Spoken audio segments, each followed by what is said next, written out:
What's up YouTube, Nick here for #VeryCoolGuys. As many of you may or may not know, I recently started trade school. I'm going to trade school to learn HVAC, the trade HVAC.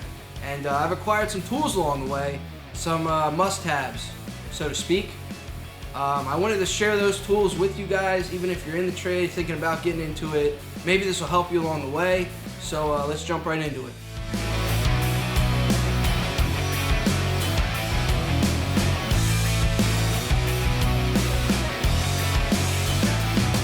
First off, in my tool bag, I want to give a big shout out to a buddy of mine.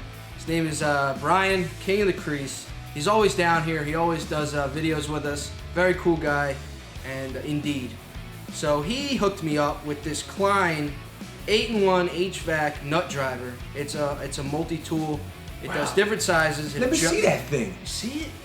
Brian hooked you up with a nice nut driver. He did. That's awesome. Okay. So he hooked me up with this nice nut driver. It's also a screwdriver. Pops out. Does flat. Does fills flat. Makes good noises. It does different size nut drivers. It also has a Schrader valve core removal tool, so it definitely comes in handy. You won't see many typical nut drivers with that tool involved, but definitely a good tool to have. I've used it a lot so far in my schooling, and definitely I consider this one of my favorites and one of my must-haves. Moving on, we have some of our copper tools, piping tools. This is a flaring kit, I guess it would say. So you're gonna find these in your plumbing aisle. Does 8 different sizes of pipe. This is a Husky model. I got this at Home Depot. I believe I paid somewhere between like $30 for it. I've definitely used this a lot. This comes in handy when flaring for connections when using copper pipe. This is definitely a must-have if you're thinking about getting into the trade or thinking about going to school. Definitely pick out one of these flaring kits. A quick tip with this flaring tool that it took me a while to figure out. It was really confusing.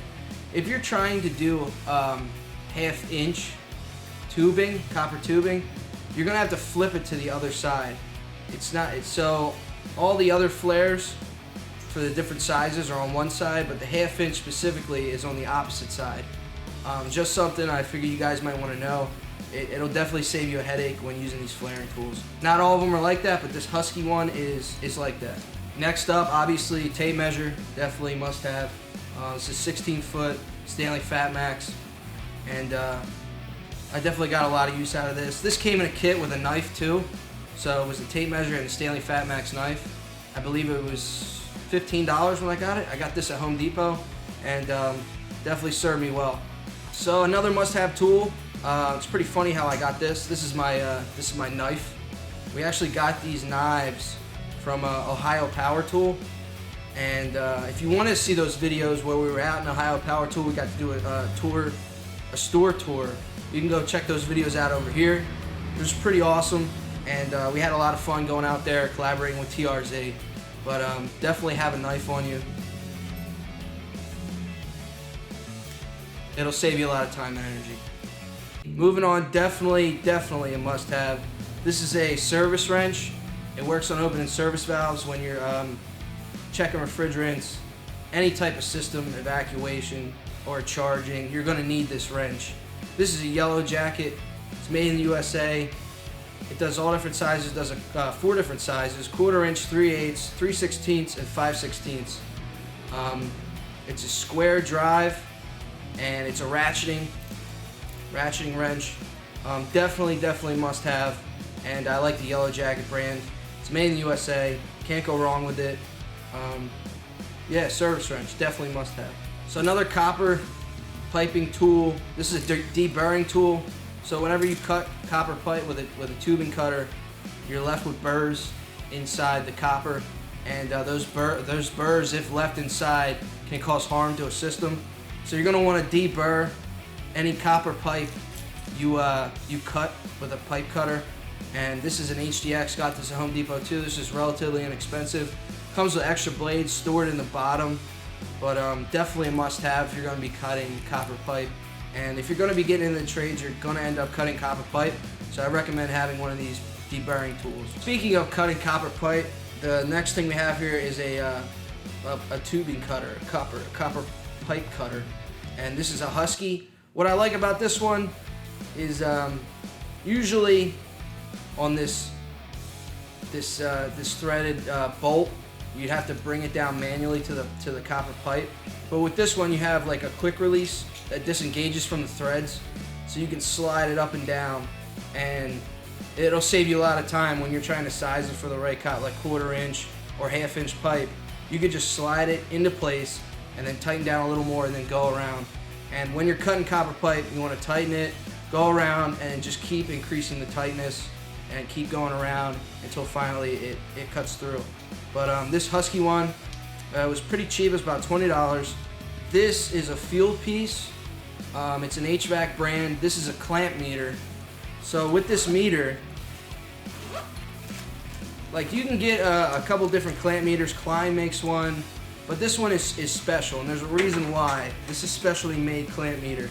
So most clamp meters, you'll have your leads, your black and red, and that's standard for most clamp meters. Obviously, you can clamp it around and get a voltage reading, but not only does this take, you know, amps, ohms, voltage, this also will take temperature, which is why this is very important to have. So you have your normal lead hookups, but then you have your Type K for a thermocouple, which will hook up into these two slots down here at the bottom. And if you're going to be working in or going into the HVAC trade, you're definitely going to need to be able to take temperatures to find, you know, subcooling and superheat on different systems, which is why this is a must-have. So this is model number SC420 field piece. I believe I paid $120 for this clamp meter. The only downfall that I don't like about this clamp meter is that it doesn't have a magnet on the back. Maybe it's just me, but I've seen some other ones like UEI and Texas Instruments. They have a magnet on the back, so whatever system you're working on, you can just stick it up there and it'll stick. This does not. Definitely must have clamp meter, and one with the Type K hookup. Make sure it's got that Type K if you're getting into this field. So this tool fell to the bottom of my bag, but it's definitely a must-have. This is commercial electric. I got this at Home Depot. These are wire strippers and crimpers and cutters. They're also pliers in a pinch for like fuses and stuff. But you're definitely gonna need a good pair of strippers and crimpers to make electrical connections. Definitely a must-have. I believe I paid $15 for these, and these have served me well. I like the crimpers in the middle here. Some of the strippers will have crimpers up top and strippers in the middle. I find it's kind of hard to strip when it's in the middle, for me at least. So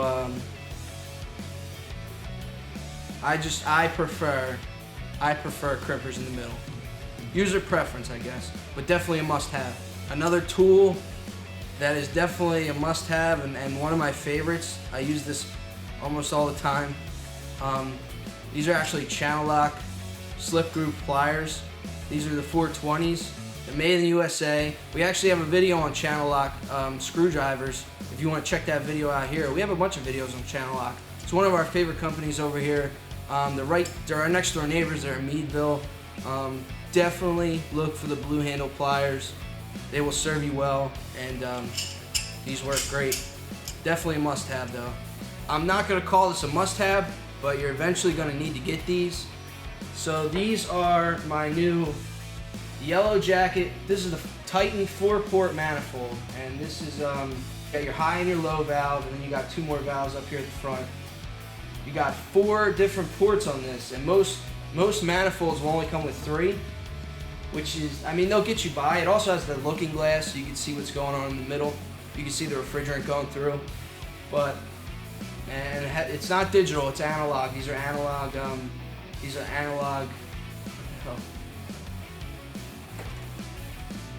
are analog gauges. Woo! So the good thing, and the reason I got this is because it has two yellow hoses in the middle. Now, the low side and the high side are always going to be hooked up to the system to get a pressure reading.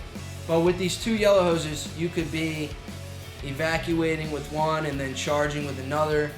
So it saves you a step. It saves you another hookup, like another purge. It saves you all that step, and you know, you can get by with 3 ports.